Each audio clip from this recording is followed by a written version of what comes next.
Nessa parte 2 do módulo 3, em que nós vimos, né, a leitura, né, as características da leitura, do eixo leitura, eu trouxe também um trecho de plano de aula em que nós temos uma roda de leitura, né, também aplicado no segundo ano, né, do ensino fundamental, a segunda série do ensino fundamental. A sua periodicidade é semanal, então naquela primeira de escrita, a gente tinha a periodicidade dela de quinzenal, essa aqui já é semanal, dá para fazer uma roda de leitura por semana, né?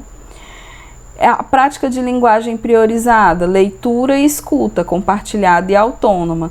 Veja que leitura e escuta, né? Leitura e escuta, isso quer dizer que vai haver o momento em que a leitura vai ser a habilidade desenvolvida e vai haver o momento em que a escuta vai ser a habilidade a ser desenvolvida. Então, isso é muito importante também de ser observado, né? A dinâmica, primeiro uma sensibilização, reconhecimento da dimensão lúdica do texto literário. Então, se é roda de leitura, não pode ser aquela leitura cotidiana, né?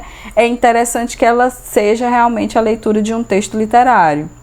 Por quê? Exatamente porque ela já vai acionar outras formas de compreender aquele texto, como, por exemplo, a ludicidade advinda das rimas, né?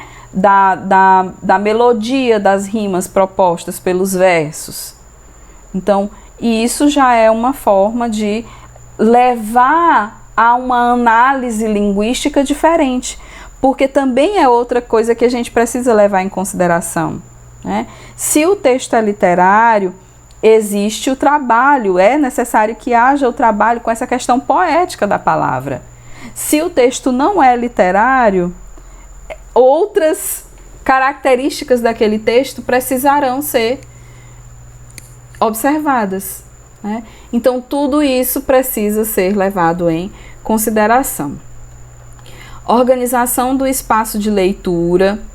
Bom, não é à toa que terminou virando uma moda que toda salinha, né, tivesse o cantinho da leitura. É um cantinho geralmente muito bem organizado, com tapetinho de EVA, com umas bolsinhas, né, para colocar os livros.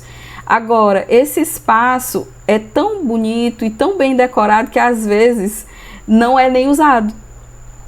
Então, é importante que o espaço que seja destinado para a roda de leitura seja, sobretudo, utilizado.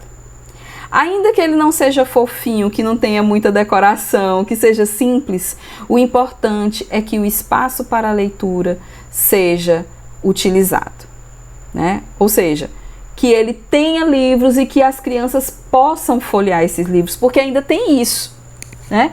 Ainda tem o medo dos alunos deteriorarem os livros, né? Maltratarem os livros.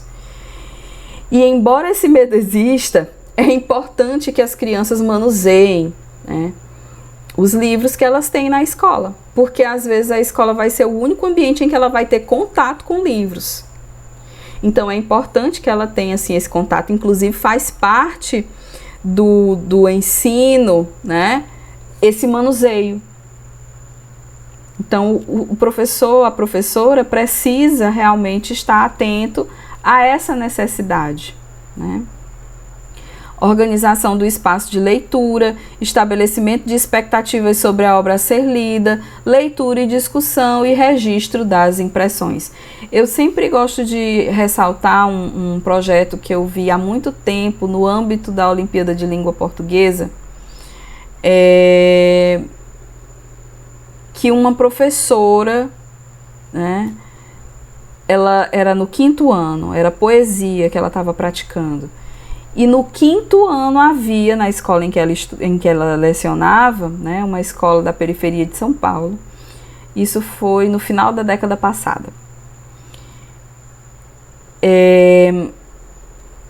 Alunos da periferia de São Paulo, ela levou a proposta de produzir um poema. E havia no 5º ano, na 5ª série, do ensino fundamental, alunos que ainda não estavam alfabetizados completamente, né?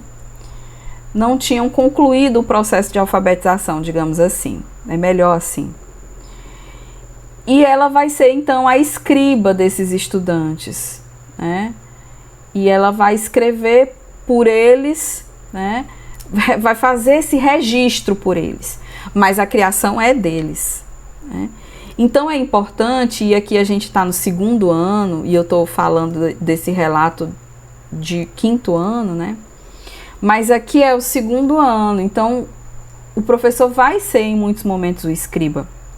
Por mais que ele tenha realmente essa obrigação, né, de incentivar a escrita e de ensinar a escrever, né, e a ler, o professor ele precisa em muitos momentos fazer esse papel de escriba, exatamente para que os registros não se percam, para que as crianças se sintam valorizadas nas suas impressões, certo? Então, essa é uma proposta de atividade permanente, ou seja, se ela é semanal, então é para fazer parte mesmo da rotina, né, do cotidiano desses alunos, desses estudantes. E aqui eu trago uma reflexão da Irandé Antunes, né, sobre a atividade da leitura. A atividade da leitura completa a atividade da produção escrita. É por isso uma atividade de interação entre sujeitos e supõe muito mais que a simples decodificação dos sinais gráficos. O leitor, como um dos sujeitos da interação, atua participativamente, buscando recuperar, buscando interpretar e compreender o conteúdo e as intenções pretendidos pelo autor. Então, gente, não tem para onde fugir. Todas essas compreensões, toda a compreensão dos eixos de ensino de língua portuguesa vão levar em consideração a produção escrita, não apenas uma produção de mão única, tá? Mas, sobretudo, uma produção que é uma atividade de interação. Então, veja que essa palavra interação, interlocução, ela vai aparecer sempre, tá? Seja na leitura, seja na escrita, na oralidade, na produção textual, tá? Na análise linguística, sempre vai ser uma atividade de interação, tá bom? Então, essa era a reflexão do módulo 3, da segunda parte do módulo 3.